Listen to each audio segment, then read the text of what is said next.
So, hey, Donna. Hey, how's it going, Megan? I'm so excited. I know, it's been forever. I know. Our last episode was months ago, and that's because holidays and life. Oh, yes, holidays in life. Holidays and life. But we're back. We're together again. The Yeah, dynamic duo, the bosom buddies, bosom, I the like that maybe my bosom's a little more than yours. one. So today, I think we should address the gap. So we did take some time off because and part of that time off we're going to talk a little bit about in the episode today with you, and why you needed some time off. I also will explain. I was working on my company, so I needed a little time off to focus 100% on that. And now that that's up and running, we can get back to it. And we've decided Yep. to, because we adore this form, this media, and each other, that we want to keep doing it, but we needed to revise. So we've decided to just do lives for the moment so that we don't have to do any editing. Can I get a round of applause? Yay! Woo. So the editing was really dragging us down as two ADHD people with busy lives. So we've decided we will continue to do the episodes. We're going to really try to do every other week live, and then we will get them out immediately into the podcast format. So please, make sure that you're on our mailing list or somehow connected with us to make sure you're getting the notification of when we're going live. But typically it'll probably be on Fridays around this time. So Yep. Awesome. I'm excited. Thanks for that intro, Megan. I could, yeah. sip my coffee and relax while you do this. All right. So, we're already happy because we've been on the phone for 15 minutes chatting with each other. But maybe the topic that we're talking about today is depression. And when we decided on this topic a couple weeks ago, Donna was like, I said, I need a title for the graphics. And immediately you said, The Ugly Beast Within. Please tell me, where the hell did that come from? It just popped out of your mouth like a demon from hell. I know. Well, that's another really good, description of of depression. Um, I don't know. It just came to me because that's how it feels. It feels like it's something within you, and it feels like an ugly, ugly beast that you're battling with a lot. And I think that it was so important for me. I think, probably from the moment that we spoke first time, like over a year ago, I was like, depression should be one of the topics. Depression should be one of the topics. And now, so for our listeners to understand, depression has been part of my life, probably my entire life, or at least as far as I can remember. And Megan, not necessarily. So I think, for you, it was also not necessarily something that you wanted to cover, or it didn't resonate with you, right? So you're like, well, great, we're going to listen to Donna talk for an hour again. Fun. um, but I think, and I think you do understand that by now, if you didn't before, I'm not saying you didn't, but maybe you didn't, is that there's so many people suffering, and I think it's so important to talk about it, because it is, when you suffer from depression, you feel alone, even if you're surrounded by thousands of friends and family and everyone cares about you and checks up on you and everything. You feel alone. You feel like you're battling something within you, and you don't want to drag people down, and you don't want to be the party pooper, and you don't want to, you just don't want to inflict other people with your sadness or with your depression. Mhm. And so that kind of is where, it came from. It just literally came from just probably it speaking from me. But also, I also always talk about it as, I have a friend who calls it the black dog, and we sometimes say like that you feel like this like black spiral, like a black tornado kind of like pulling you down. I think every single person has their own experience with it and probably has a nickname for it as Mhm. well. Yeah, I have to agree that I don't think I've had chronic depression I have felt depressed. But my experience is I didn't notice it until afterwards. I Mhm. didn't understand what was going on. That's probably because I hadn't had I hadn't had that experience most of my life. So when I was in a period of depression, um, which for me was around about 6 7 years ago, so it's Mhm. been a while. So I can, but it was only after like that fog lifted that I look back and go, wow, I think I was actually depressed, but I didn't have the vocabulary, I didn't have the it's kind of like if you're in fog and there's this beautiful scenery around you, you have no idea the beautiful scenery is around you until the fog lifts. That's kind of the thing, right? Right. So, but now that I can look back, so I do have a little bit of experience, but definitely not something where it's something that's chronic or comes back again and again. So I think, yeah, we'll definitely, like you said, I think everybody's experiences are slightly different, but I think maybe the first thing we could dive into is like, what were your signs? Like, maybe you could describe how you first noticed the signs of depression and what were those signs? And maybe third layer on top of that is, do have those signs changed from when you were younger to when you're now older? Maybe you could Mm. dive in a little bit there. Yeah, good questions. And you might have to remind me part of those. But the funny thing is that I now know that I suffered from depression way before I actually noticed what it was. So I can tell you that the first time I probably experienced depression was when I must have been, kind of high school, beginning of high school ish. That was the first experience that I had with it, and it was ongoing. It was a while, but it was only when I realized that I am depressed when I had my firstborn actually, and I had postpartum depression. I think it was probably because by then it was okay, right? In big quotation marks, because you almost kind of expect it. They call it the baby blues, and then if it lasts a bit longer, they have a lot of notes and little signs and signals. But at the end of the day, it was then that I realized, wow, I'm depressed and I really need help. Mm-hmm. When I was a kid, when I was young, I had it. Then I had it again when I was probably kind of like 18, again when I was 20. So I remember very specific times in my life when I was battling with something, experiencing something, and was depressed. And I was shutting out from my surrounding, whether it was family or friends. Um, I was just melancholy. I would my my sisters would always say, "You're listening to slit your wrists music."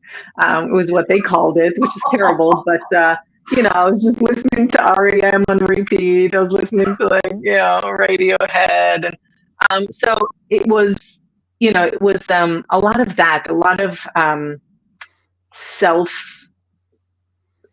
I wouldn't say self sabotage per se, but just kind of like thinking I'm just a failure and nothing good is coming out of me, and my life is just terrible. And the funny thing is that, and I think a lot of people who suffer from depression can agree to that, it doesn't reflect on what your life is like, which makes it even harder. So you're looking at your life and you're like, I have the most incredible family, I have the best friends, and we have money, and we have, you know, I have this and I have this and I have that. Why in the world am I depressed? And there's no answer, because there isn't an answer, because it's not something that is, most often, it's not something that is external that is making you depressed. It's rather you having depression or being prone to depression, and Mm-hmm. then there's an overwhelm on you, on your brain, on your body, on your soul, that Mm-hmm. actually triggers that, I believe. So could your family tell, like you said, your sisters mentioned like the music you were listening to, but I assume that sometimes people can't tell when someone is depressed, but maybe if they're close enough around you, could they tell that you were depressed at the time? No, no. When I was younger, definitely not. When I had my kids, I was already verbal about it, and so ish. But what actually happened was, and I think that's when it really dawned on my mom specifically, who Mhm. has suffered from depression on herself in the past. She might not, she might not, she might disagree to it, but she was definitely depressed, a few decades back. Um, what happened was I was 30 years old. I had two tiny kids running around. Um, and I turned 30 and my family surprised me and showed up in Mhm. Switzerland, literally knocking on the door. And they Mhm. came. My sister came in first and she's like, "Get out of bed. What's going on?" I was like, "Come nap with me." I'm not a napper. I think we talked about that in the sleep episode. Mhm. I hate naps. And I was like, "Come." And she's like, "What are you talking about?" And she saw the house. And she's like, she knows that my mom is just outside the door. Right? So she's like, "Let's clean up before mom comes in." But she didn't say it in those words because mom is there to surprise me. Long story short, my mom came in and she saw the mess that was my world at that moment. And that's when reality hit her, right? That's when Mhm. she actually actively stopped saying, like, "Have another kid, where's the girl?" And all the sentences that, parents kind of tell you always when it comes to kids. But also she realized how bad the situation was and Mhm. how hard, how I wasn't myself, right? I Yeah. wasn't like, yay, I was like, kind of like tired and down and just looking and feeling miserable. Um, and often you see it with me, like when I smile, but only my mouth smiles and my eyes look sad. It's very, very easy to tell with my face because I can't fake my face. Those who know me understand because like my eyebrows are like huge and everything is huge. So yeah, there. I don't know that they could tell, and even if my sisters could tell something was wrong when we were younger, I think they were much younger. They were much younger, so they couldn't really maybe. Um, they either worded it and weren't taken seriously, or Mhm. couldn't even kind of like word it, basically. Mhm. Yeah. So, staying on the topic of your family and friends, like during that time when you did allow them to know that, or when they did figure it out, how was the support that you got from friends and family, and how did that affect your experience with depression? Yeah. I mean, it's a very tricky situation, I think, for everyone involved. My family were always, my mom and my mom's side were always kind of um, living this kind of life of suck it up. Just you can do better than this, right? You just have to continue living, right? Mhm. And so that definitely made it harder because I was like, I'm fucking trying. And it's not that easy, right? So it's not like, okay, just dismiss this, just put it aside for now because you have kids to take care of, or you have a household to deal with, or work, or whatever it is. Um, so I remember at the time it was very aggravating not to be understood. Um, Friends wise, also, I think with friends, you have different types of people, and some people who battle with depression themselves deal with it in a different way, and so they kind of inflict that way on you. I lately Mhm. had a really dear friend, say to me, I kind of outed myself and said to her, like, I told you I was depressed and you disappeared. You Mhm. literally disappeared. You didn't even check up on me afterwards, after sitting at dinner at a restaurant, and I couldn't stop crying. I couldn't even eat, right? And so I took my food home afterwards. I was like in a restaurant and couldn't eat. And they didn't contact me at all. One friend, still to this day, not sure I can call her a friend anymore, but the other one was like, I just thought that, you're like me and you needed your space, right? But I think that something really, really important to say, and I keep trying to kind of word it on social media as well, is that you have to continue to check up on these people. You have to continue checking up on someone who tells you that they're depressed or that feels to you like they're depressed, because for me, I'm not suicidal, but some people are. And the fact that they all of a sudden don't have anyone makes it worse, you know. So I think that's something really important, to ask someone, to ask, are you suicidal? That's a legitimate question. When someone, Mhm. you know, when you realize that someone is depressed, really important question. Um, but also to just check up. So, you know, I feel like, you know, nowadays with my family, they're more aware of what's, you know, obviously after years and years of me kind of like on and off, Mhm. they know and they check up, and my mom calls every single day, and you know, my sisters check up on me, and you know, and we talk to each other kind of on and off, but it's I think it's as difficult for a family member or a friend who has someone who is dealing with depression to know what to do. Mhm. Because I think the most people just want to give you a solution, and there's no Mm. solution. You know, Oh, yeah. They wanna fix you. they want to fix you, and it's Mhm. like there's a difference between empathy and sympathy, and I don't need anyone's sympathy you know, when I'm feeling so down. There's sympathy. Oh, I was sad at this time, or I was depressed back then, or I did this, or you know, my friend does that. Not helpful. You know, Mhm. maybe do this, maybe do that. I'm like, look, guys, all I need is a hug, a shoulder, like someone to hear me out. It already feels so much better when I manage to bring myself to speak about what's going on.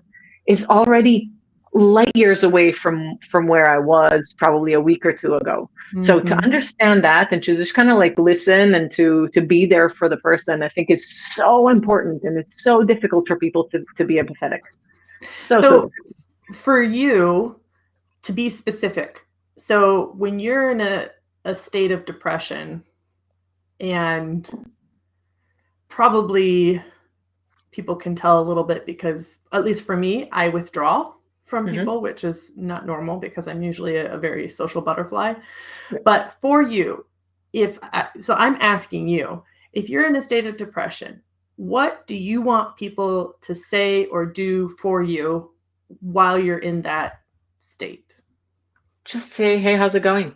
You know, that's already enough. And I think but to keep checking up. But hey, how's it going? Does that not? How are you doing? Any How are you? question, any Okay. question that is like, I care about you. Are you okay? Even just, Okay. are you okay? You know, I think that's a really, you know, again, I think for some people it's just kind of like scary or difficult to know how to approach a person, right? Right. And that's why I'm asking because as a person who I have friends that have been depressed and I know that.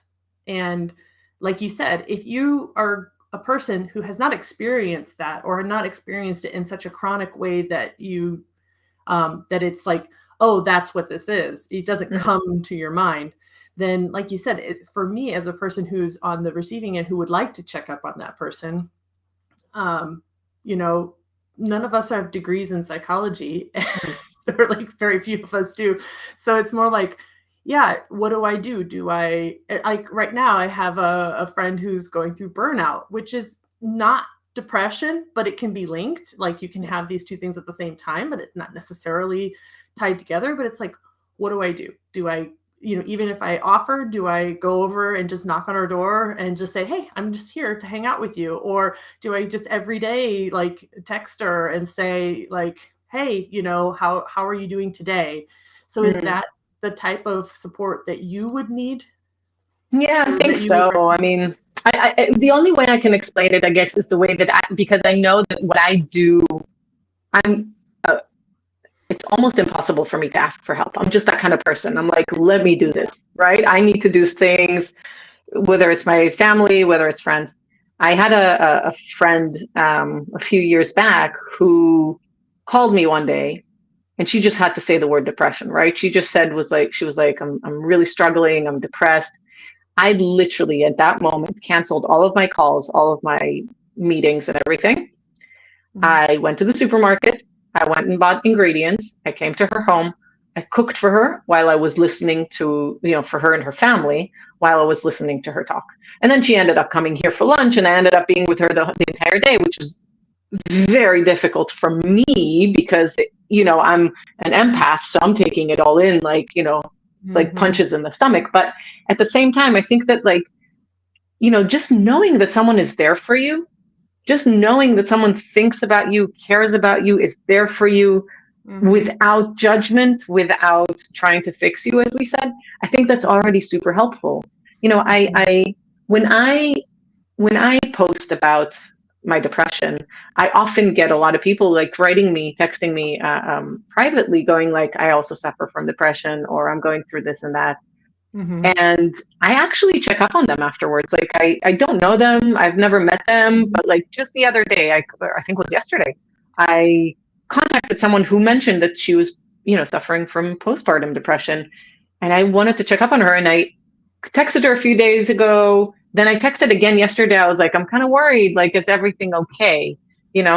And her reply was like, one of many words was like, it's funny how people who you hardly even know will check up on you while your friends don't. Well, because you have nothing to lose. This is a stranger. It's the same thing as telling someone your whole medical history that you know you're never going to see again. It's Mm, like I I feel it's like that same. I don't know. As an American, you tell people things, and like you're over here in Europe, they're like, I would never tell that to anybody. But you yeah. know what I mean? Like there's like this like openness that you Mm, have with strangers, and that's why a lot of some people find going to therapy is even easier than telling your family about something, because yeah. your family has all the history behind this. You have the fear of them judging you, and you have less fear of a stranger judging you because they're not part of your life, or they're not an integral part of your life. So I can totally see how, people can put their trust or be more open with someone they don't know. I think that's like the suicide hotlines, right? I mean, Mm, people call, they don't know who those people are. They just talk, right? And yeah. I think that that's one of the reasons it works so well, is because it's so anonymous and you can feel like you can tell them anything. And It's is that why true. Catholic confessionals are like I know you're not Maybe. Catholic, but I have a I've feeling seen that that's why. plenty of movies. Yeah, But I yeah. feel like that's why the confessionals are blocked, so that you can just talk into a void and know somebody's listening to you, but not have to look at them in the eyes when you're doing it. But I think what I'm Probably, but the thing is that when you look at statistics, you'll see that, and now we're talking about statistics, so we're talking about people who actually do take their lives. You'll see that there were signals. Social media nowadays, easiest way to check, right? So nowadays it's easy, but even with people, loved ones who knew that they were suffering, or notes or things or poems that they wrote, I think there's always I think as someone who is depressed, we're always kind of like we feel like we're yelling for help, even if we're Mhm. not saying a lot, even if we're just like, look, I can't do this today, I'm not in the headspace, I can't, I'm overwhelmed, like there's too much going on, like little things. But I feel like what we feel is that we're screaming for help. We're like, I am drowning. Can someone please either lightning, please strike me now, Mhm. take away the pain, or can someone please help me? And we're going to do that without overwhelming people, because like we know that if we say it to someone who didn't necessarily experience it or doesn't necessarily know what to do, we'll either get really annoyed at their answer, right? Or they'll disappear. Mhm. They'll disappear. And a lot of people disappear. And that's just the most heartbreaking part, is like, it's not contagious. It's Mhm. not something that I can give you. It's not, I'm just kind of like clinging on to something in the hope that it will help me to come out and take a fresh breath of air while I feel like I'm drowning. That's where it's so important, as a person who's suffering from depression, to speak, and to even speak louder. So not necessarily louder in volume, but louder in like, say you're depressed, say Yeah. you're struggling. Don't just kind of try to put little nuances in your sentence, but really just say it. Yeah. And for others to really notice, me, right? I mean, you've been there this whole time for me, but like, me, and that I'm like this bubbly, like talkative, like I'll leave you 2-hour voice messages on WhatsApp, like all the time. And then all of a sudden I flatline, you know? And so it's easy with a person like me, it's easy to tell. All of a sudden I'm not posting on social media. All Mhm. of a sudden you don't hear from me at all, no stories on Instagram, nothing, Mhm. and then you can really tell, like, okay, wow, something's happening there. She's either super Right. busy with work, which should be, should make her very happy, or she's suffering and she's not happy Yeah. whatsoever. I think that's a good point you brought up because we're both extroverts, and it's because as an extrovert, you tend to put yourself out in the world a little bit more because we get energy by engaging with people, Yeah. whether it's virtual or in real life. But I think that it's a bit more of a struggle to clearly see for people who are introverts or people who don't have a larger social circle or they don't put themselves out publicly, whether that's, in, like I said, in person or virtual, to see that change in behavior, right? So if Hmm. they're not normally doing those things, then it can also um, be more difficult for friends and family to see that, and vice versa. I think that a person could really mask for a long time by Yeah. not changing those behaviors, but still be very depressed, I'm Yeah. assuming. You know what I mean? Like, Yes. as a coping mechanism, maybe they even post more, but, like, Yeah. somehow, um, for me, I was trying to think, like, because we talked about like signs of depression, and I mentioned at the beginning of the episode that only afterwards that I could see that I was depressed. And what I could tell is that withdrawnness. Hmm. The I was always, or I am a person who likes to be involved in a lot of things. I like to do a lot of leadership roles, and I care a lot about a lot of things. And what I noticed during this time, 2016, 2017, was that I really just stopped caring. I withdrew from extra things at work.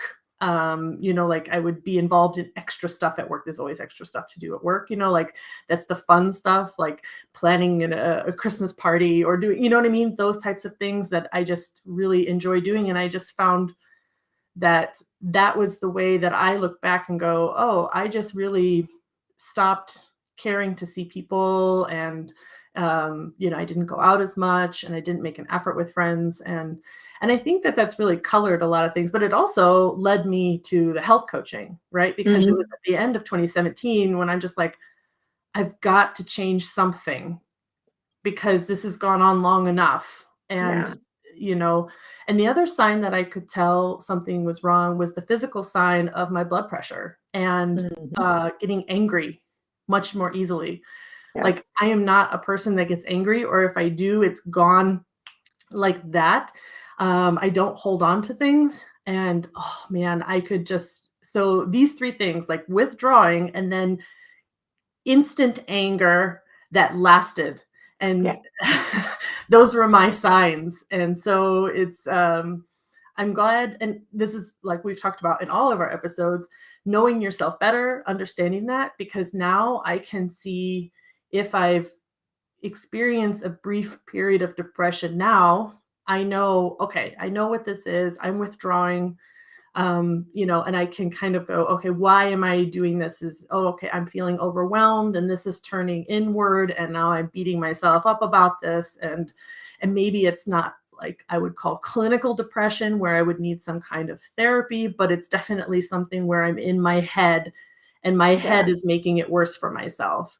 Yeah. But I'm curious on what types of treatments or therapies that you've experienced throughout your life. Would you feel comfortable talking about that? Yeah, yeah, of course. I mean, I've gone through different ones. I mean, when I was younger, probably until I gave birth, I didn't go and search for help at all.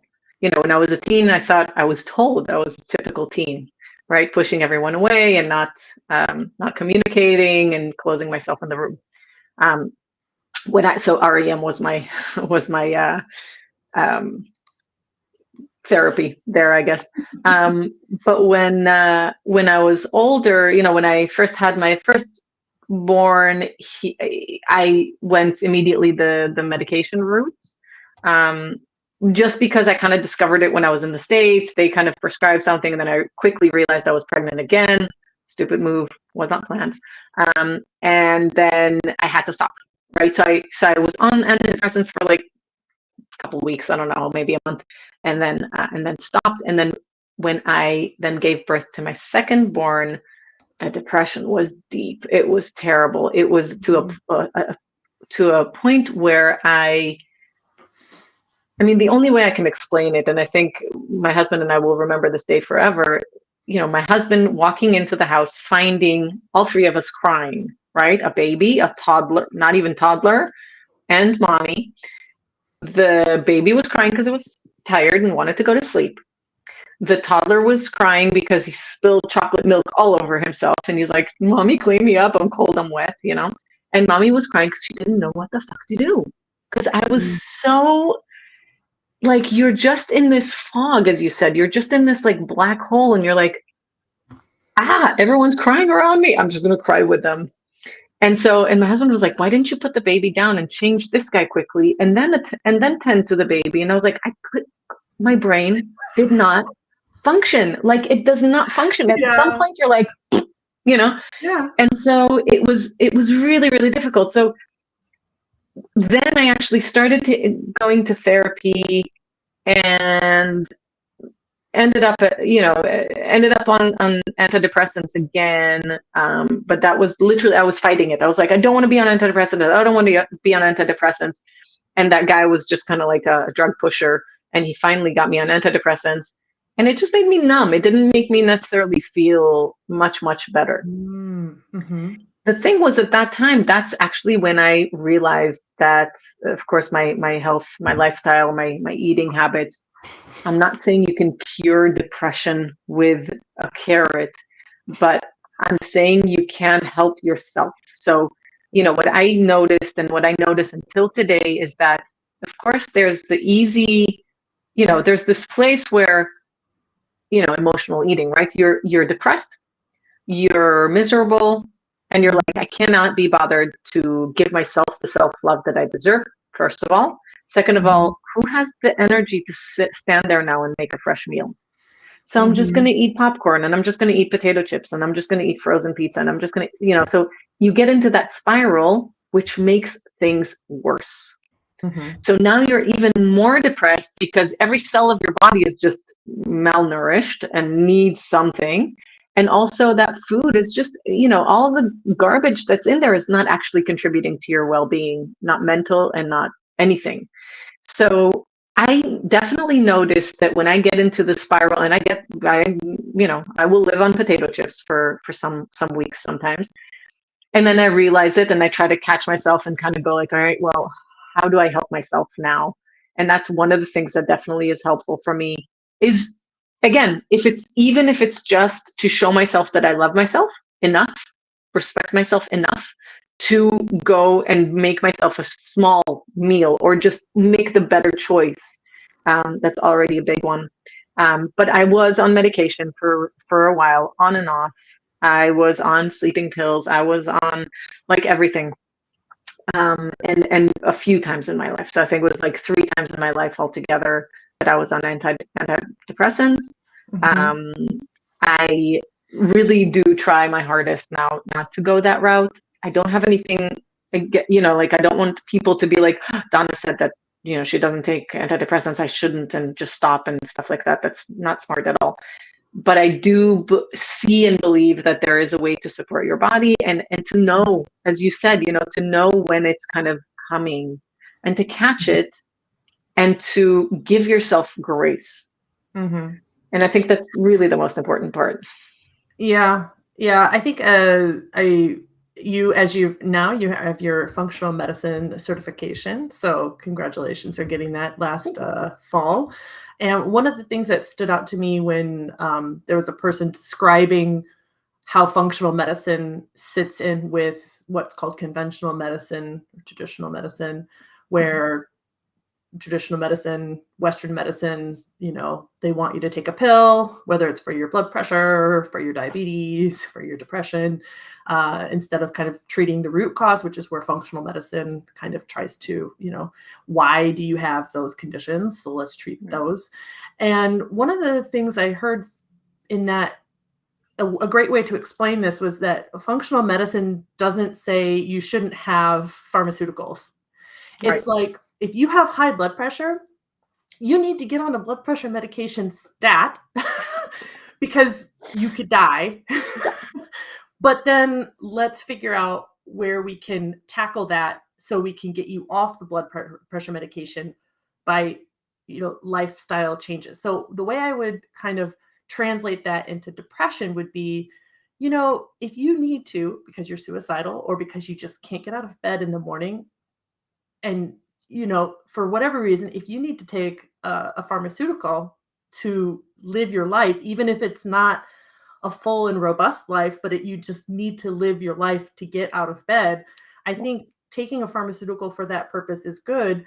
And then, like you said, working with a therapist, working with someone on, okay, getting more exercise, which is going to help you with, your endorphins, the dopamine, and, trying to kickstart your normal processes that can help battle those chemicals that are going on in your brain, because it is a chemical, partly, I would say partly, I'm not a doctor, I don't know everything, but what I've heard, that this is sometimes chemically related, and to me, the body should be able to heal itself, but it doesn't mean it can heal itself from such a far distance. You really kind of need to get it closer, because if you can't get out of bed, there's no way you can go outside for a walk for 30 minutes. So pop the pill, get your ass out of bed and go for a walk, because that's going to help you in the long run. And then you can some point get off the antidepressants if you don't want to be on them, or if they don't help you anymore. But I don't know, I feel like that's kind of the whole point with functional medicine, and how we would, how that would be attacked from that or the therapy that if I was in that position, I think that's the approach I would like to take, is what I'm saying. Yeah. Look, I mean, the not all depression needs medication, in my opinion, because as you said, if you're able to function, if you're really able to function in some level, and you're feeling like, okay, I can do this, I just need a little bit of coaching, a little bit of motivation, a little bit of getting it off my chest and things like that, often enough, and especially with the therapies nowadays, it's for some people it's enough, for some people it isn't. And the reason being is that, as you said, there is an imbalance. It could be a brain chemically imbalance, it could be just the body, like your body is inflamed. It's just your body yelling for help. It is literally what it is. It's the same as someone complaining of a neck inflammation, or I don't know, whatever it may be, right? It's your body asking for help. And I think that when we understand it that way, and we don't say that your body or your brain is your enemy, which is very easy to think when you're feeling sick, whether it's a chronic illness, a mental chronic illness, or a physical one. Very easy to say my body is my enemy. But when you understand that it's your body trying to communicate, when you understand that there is an imbalance and that you need help with, I would definitely agree, combining conventional and functional medicine. Because I think, and that's kind of where it's lacking at the moment, is the conventional medicine doesn't necessarily understand or agree with, or understand really, functional medicine, whereas functional medicine is like, we can work together hand in hand like hippies, like, let's just do this together.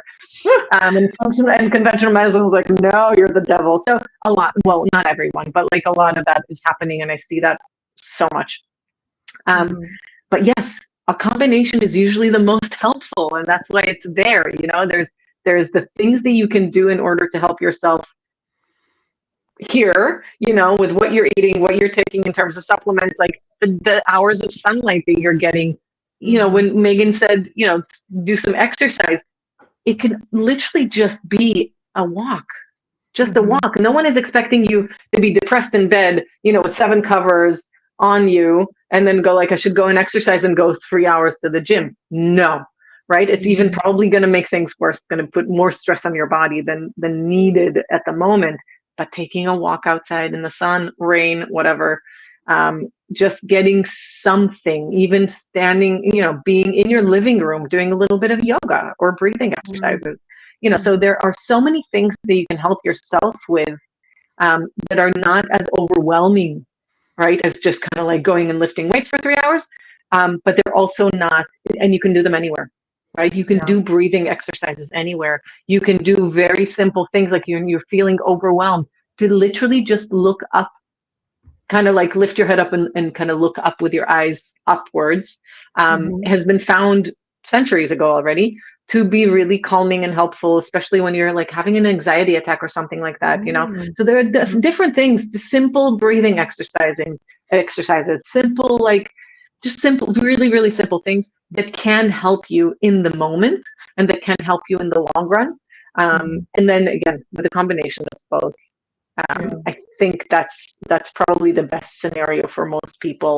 If yeah, you're able to see the light without the medication, go for it. If you can't, that's okay, and it's okay, yeah. and it's okay to also be on that medication for life if that's where you need to be. If you can't find the root cause, if you can't find that balance for yourself, Mm, I personally just know I've been on those medications before, different ones. And I just know myself, and I know that I don't feel like myself when I'm mm, on them. yeah. So for me, that's kind of not ideal. And yeah, I would say I'm an introvert extrovert, because like, some days I just want to not leave the bed, and some days I'm like, I won't stop talking. Just like, no, Yeah. sure.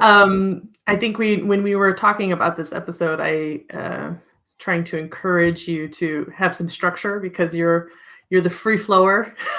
And I was like, for this episode, I felt like we needed to have some structure. And one of the things, the story I told you, which I recently saw on TikTok, if you don't know about TikTok, well, you I know, don't. you're under under a rock, but it's short form video. And anyway, on TikTok there is this TikToker, I guess you would call them, Let's and call them that. he is a personal trainer who has experienced depression. So he actually talks a lot about um, and kind of debunks a lot of what people are saying on TikTok to kind of bring a little bit of science to the background and to bring a little bit of perspective from a personal trainer's perspective, etc. And yeah, he talked about depression, about how sometimes, in that case, in the circumstances he's talking about, is a personal trainer telling someone, "Well, just get to the gym, go to the gym," right? And that person who's depressed is like, "I can't even get out of bed," Yeah. right? And then as a person who's only experienced depression, I would say in my adult life and not very long, for the listeners out there who have never experienced depression, this story was, or this analogy was something that was, I thought, really great to understand. Mm. Was that, imagine everyone starts their day with 10 spoons of energy, right? And if you don't have depression, or if you're not currently depressed, it might take you a spoon to get up in the morning, get around, take your shower, go to work, maybe another spoon to get through work, and maybe another spoon in the evening to like kind of do dinner and kind of wrap it up. But 3 to 4 spoons per day of energy that it actually takes you, because you have more energy at the end of the day, or even if you feel tired. But the point is that you've gotten through your day and you could still do something if you needed to.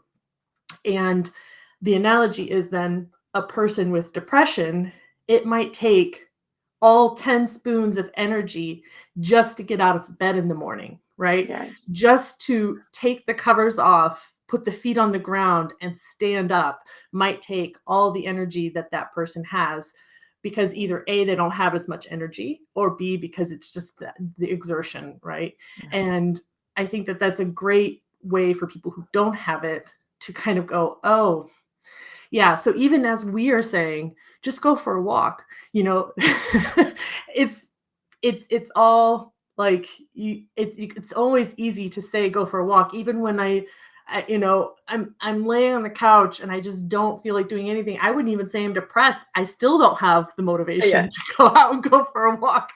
So That's it's very true. That's true. And I think that that's where it gets really, really tricky, is because we've all heard of cabin fever, right? I mean, it's literally, you can go crazy just by being indoors. I go crazy because I hibernate at winter. I don't leave the house. But it's really important, because part of that, and this is why I said maybe going to the gym is not the best thing for you if you can hardly get out of bed, but just taking that walk outside will make a difference, and it's and it's doable. I know that everyone can do it. I know that everyone who is suffering right now and is listening to me can decide to go out for a walk. I'm not saying every single day. I'm not saying like, after every single meal.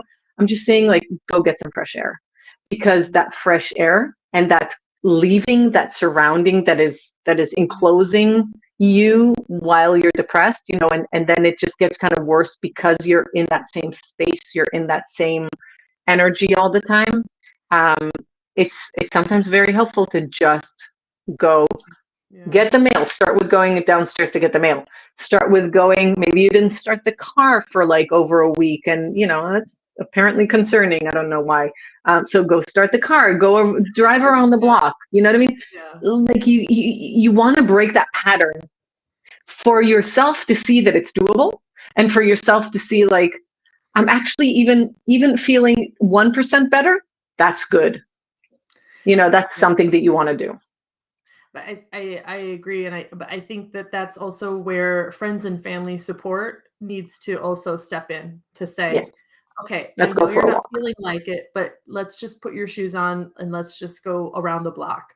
And Yeah. I feel like for me, that's the type of support that helps me out the most, is that external accountability that somebody's telling me, let's just go do this. Because as soon as I have somebody else, just the idea of it and that they're going to go with me, this is helpful. So maybe that, reaching back to the beginning of the episode when we talked about like what you should say to a person or what you should do for your friends or your family that have depression, maybe that's the one thing you can do, is just say like, I'm here for you. Let's just go walk around the block. I mean, come on, that's probably the easiest thing that you could do. And you trick them into getting outside the house And and hopefully talking a little bit. Yeah. hopefully talking a little bit. But even if they Yeah. don't talk, it's like, fine, you're That's just okay. still Yeah. helping them get out of the house. Yeah. Yeah. I think it's also important to know who it is that you're dealing with. I think, for me, for example, you know me, I love hosting, right? I love having people here. I'm like, don't bring anything, don't do anything, come over. If it's just for coffee or if it's for a whole meal, I'm happy. Now, when I'm depressed, obviously, my family doesn't even get a cooked meal.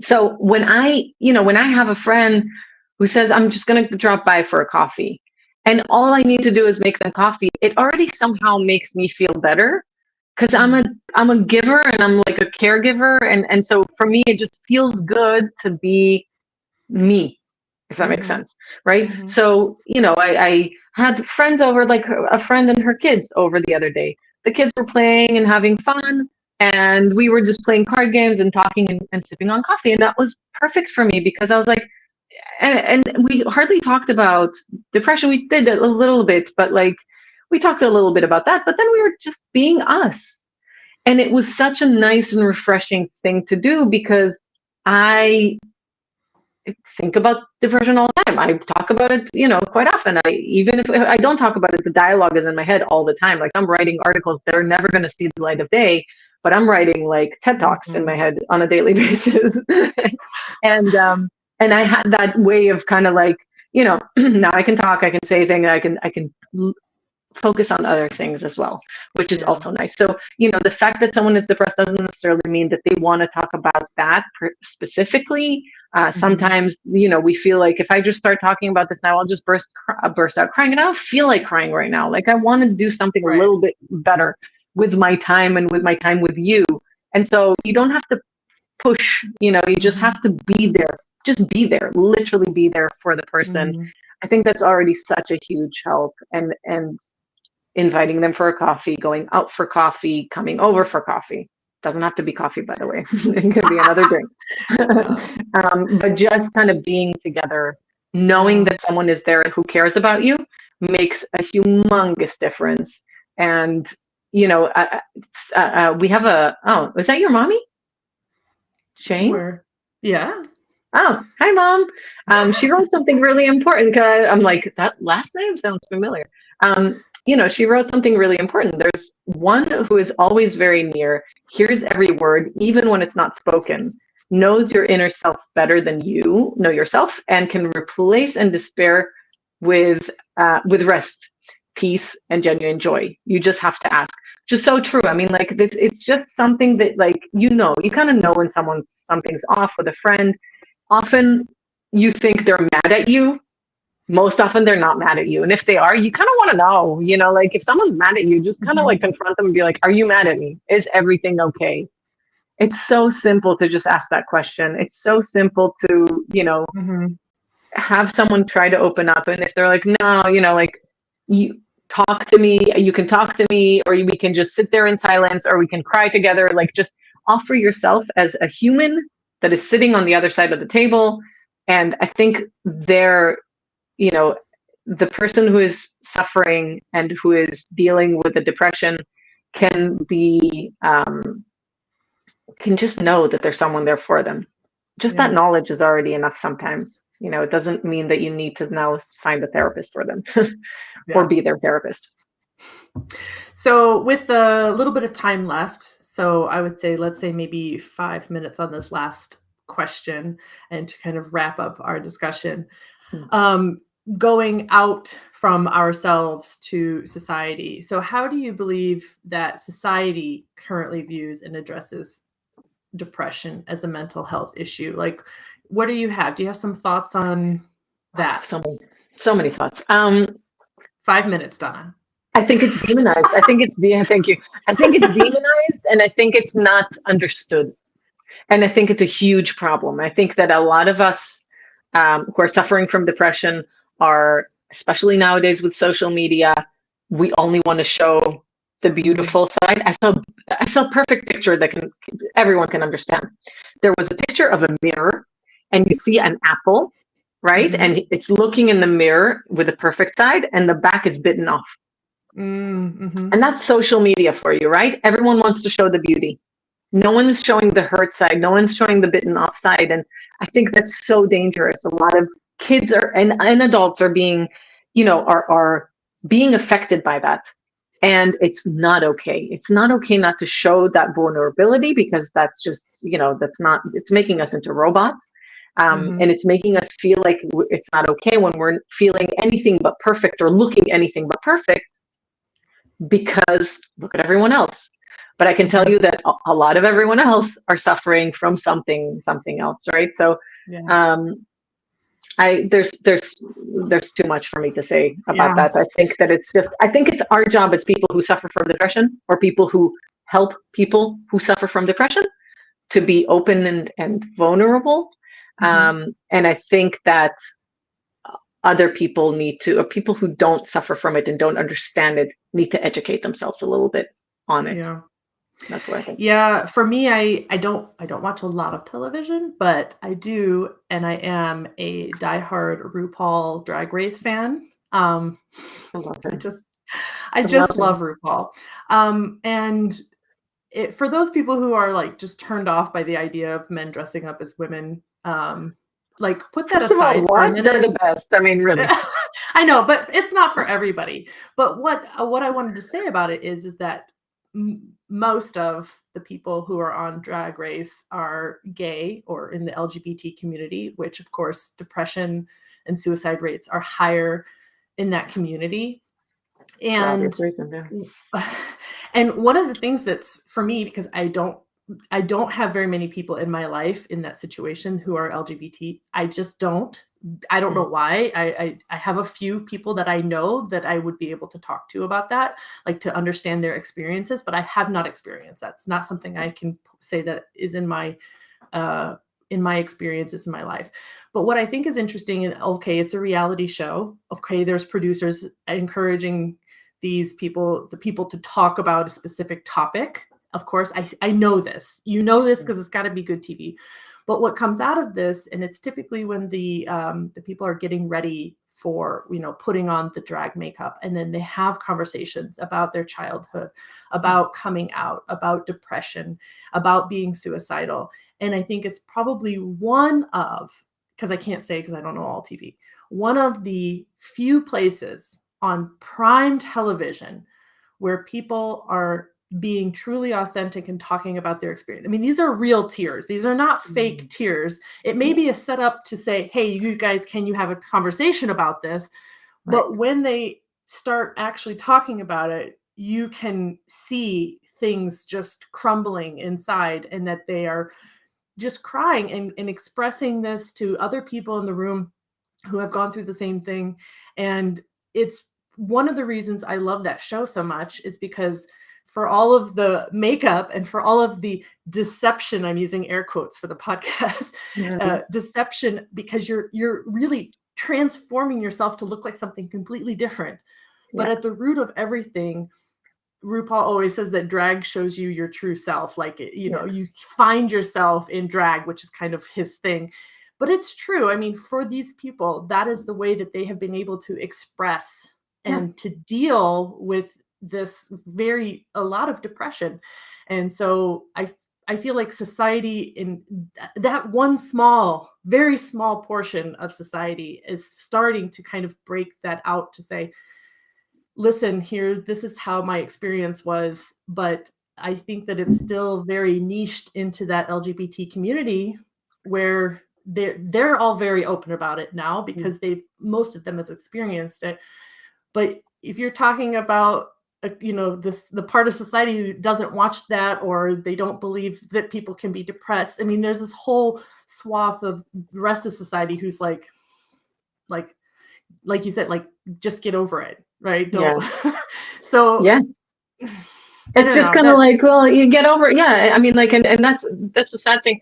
What you said really resonated with me. I remember, and this should have signaled my depression back then, but like, I remember when I was a teen, or like let's say a young adult, or like going into young adulthood. I always wanted to tattoo or write on my wall, a sentence from one song from Queen, where they say, "Inside my heart is breaking. My makeup may be flaking, but my smile still stays on."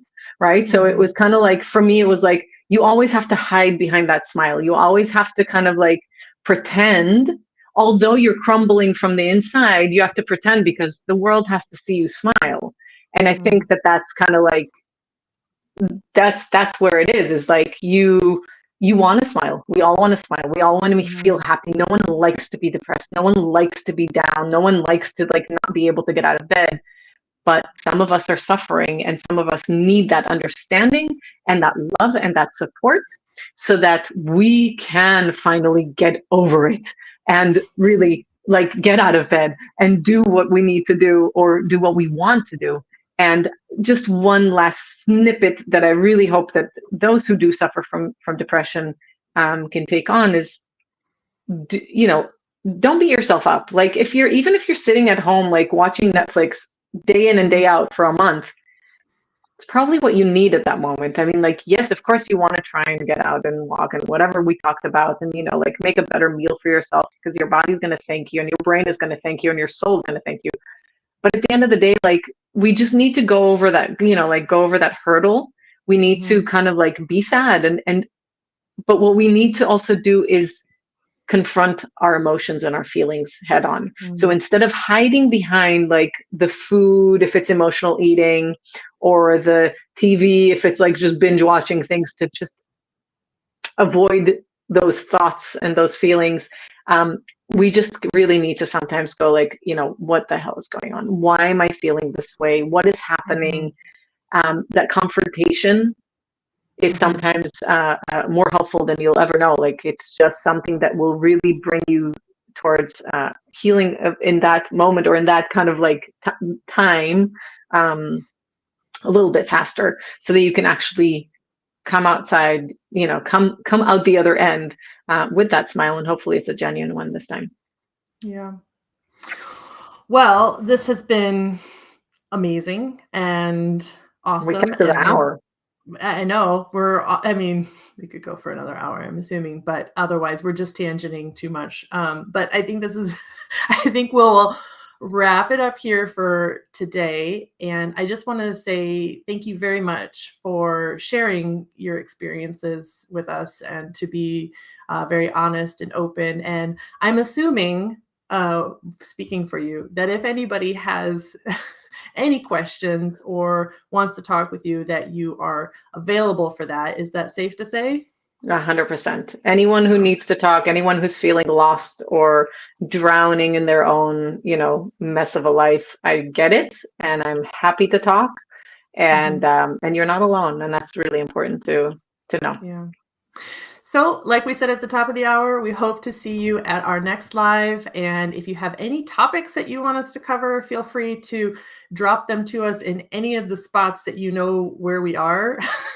I'm not going to list them all, but we would love to know what you guys want us to talk about. And, maybe we could bring a guest on. We could do a little bit more interaction here. And we love to see you guys in the chat if you have some questions.